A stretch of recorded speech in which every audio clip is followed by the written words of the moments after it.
ഓം നമോ ഭഗവതേ സാईശ്വരായ. ശ്രീ സത്യസായി ഭാഗവതം. മായാബന്ധനം 3. താൻ മറ്റൊരു വ്യക്തിയാണെന്ന് തോന്നിപ്പിക്കും വിധത്തിലായിരുന്നു സത്യൻ പെരുമാറിയിരുന്നത്.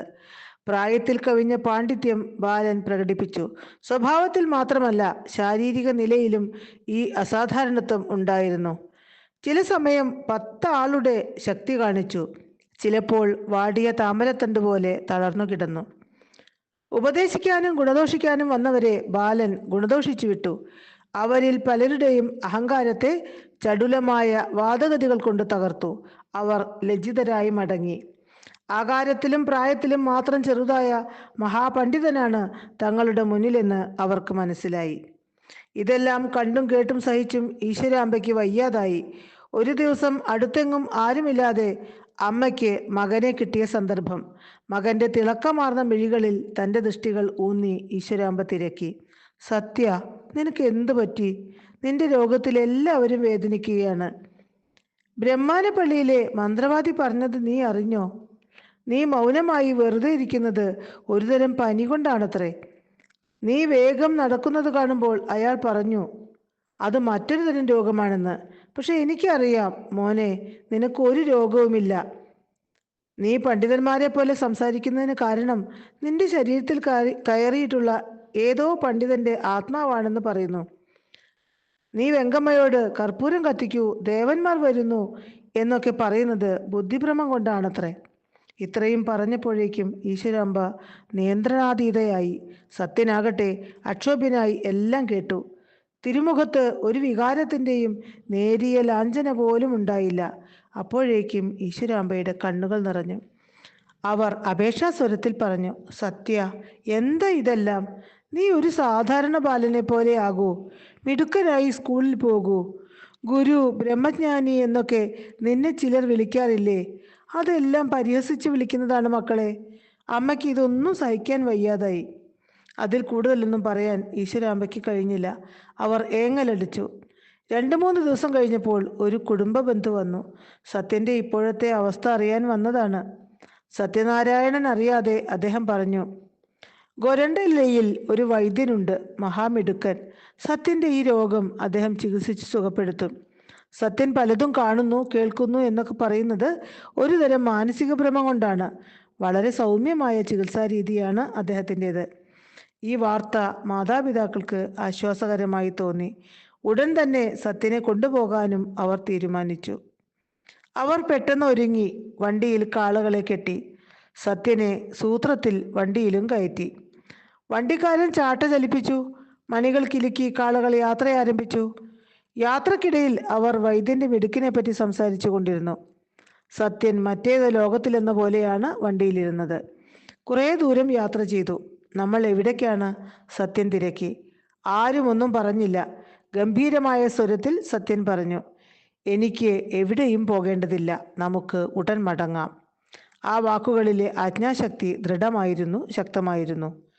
അവർ എന്തെങ്കിലും പറയുന്നതിന് മുമ്പ് തന്നെ ആരോ പിടിച്ചു നിർത്തിയതുപോലെ കാളുകൾ നിന്നു. അന്തര്യാമിയായ വിഭുവിന്റെ സങ്കല്പം അവ മനസ്സിലാക്കി.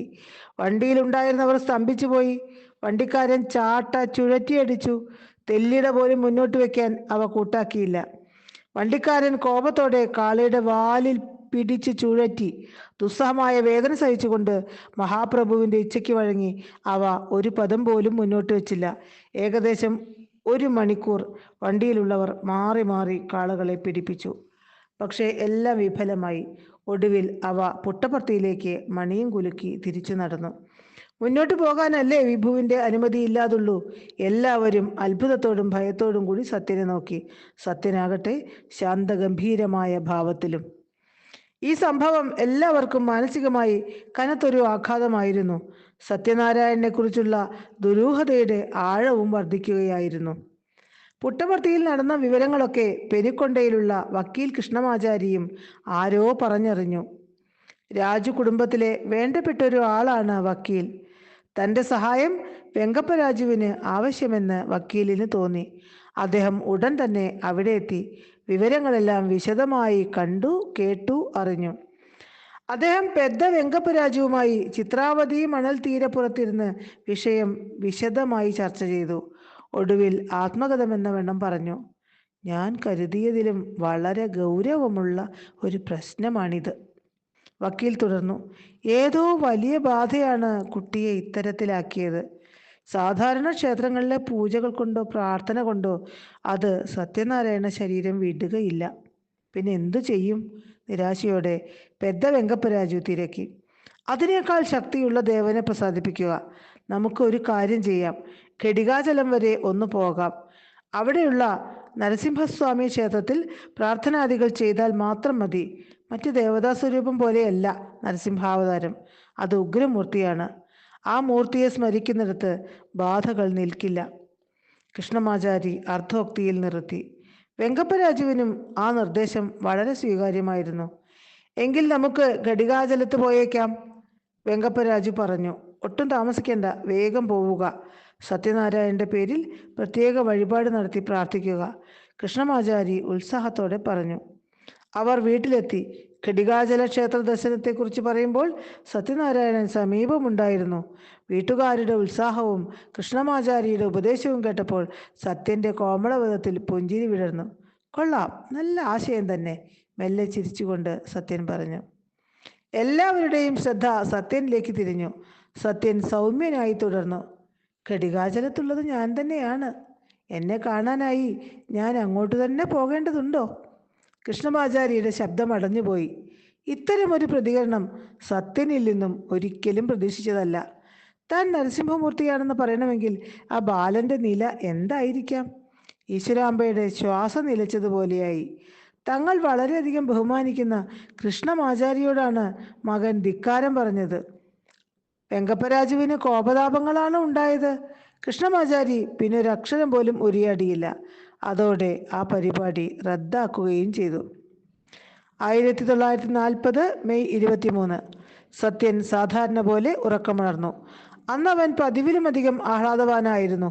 കുട്ടിയുടെ ആഹ്ലാദം കണ്ട് എല്ലാവർക്കും സന്തോഷമായി. കൊണ്ടമ്മരാജുവിൻ്റെ മുറിക്ക് മുന്നിലുള്ള വരാന്തയിൽ സത്യൻ നിന്നു. ചുറ്റിനും ബന്ധുക്കളും. സത്യൻ വായുവിൽ കൈ ചുഴറ്റി. അത്യത്ഭുതം, ആ കൈകളിൽ കൽക്കണ്ടം പ്രത്യക്ഷപ്പെട്ടു. അത് അടുത്തു നിന്നവർക്കായി കൊടുത്തു. വിസ്മയാധീനരായി നിൽക്കുന്ന ജനങ്ങൾക്ക് മുന്നിൽ സത്യനാരായണൻ വീണ്ടും കൈ ചുഴറ്റി. സുഗന്ധം പൊഴിക്കുന്ന പുഷ്പങ്ങൾ കയ്യിൽ നിറഞ്ഞു കഴിഞ്ഞു.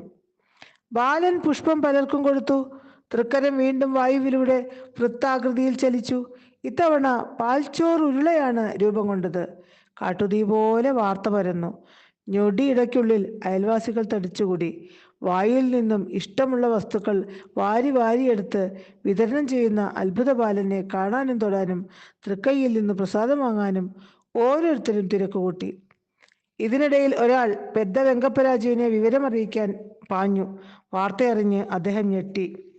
ഇത്രയും നാൾ ഉപദേശവും മറ്റുമേ സത്യന് ഉണ്ടായിരുന്നുള്ളൂ. ഇപ്പോഴിതാ നിഷ്കളങ്കരായ ഗ്രാമീണരെ ഇന്ദ്രജാലം കാണിച്ച് വഞ്ചിക്കുന്നു. പെദ്ദ വെങ്കപ്പരാജു മകന്റെ അടുത്തേക്ക് തിടുക്കത്തിൽ നടന്നു. ദൂരെ വെച്ച് തന്നെ അദ്ദേഹത്തിന് അവിടുത്തെ അവസ്ഥ മനസ്സിലായി. വീടിന് മുന്നിലുള്ള വരാന്തയിൽ ബന്ധുക്കളും അയൽവാസികളും സത്യനെ ചുറ്റിപ്പൊതിഞ്ഞിരിക്കുന്നു. ആകെ തിരക്ക്.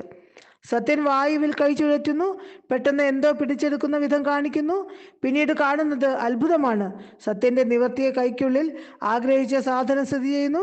കൂടി നിന്നവർ സന്തോഷം കൊണ്ട് ആർത്തു വിളിക്കുന്നു. സത്യൻ ആ പ്രസാദം കൊടുക്കുന്നു.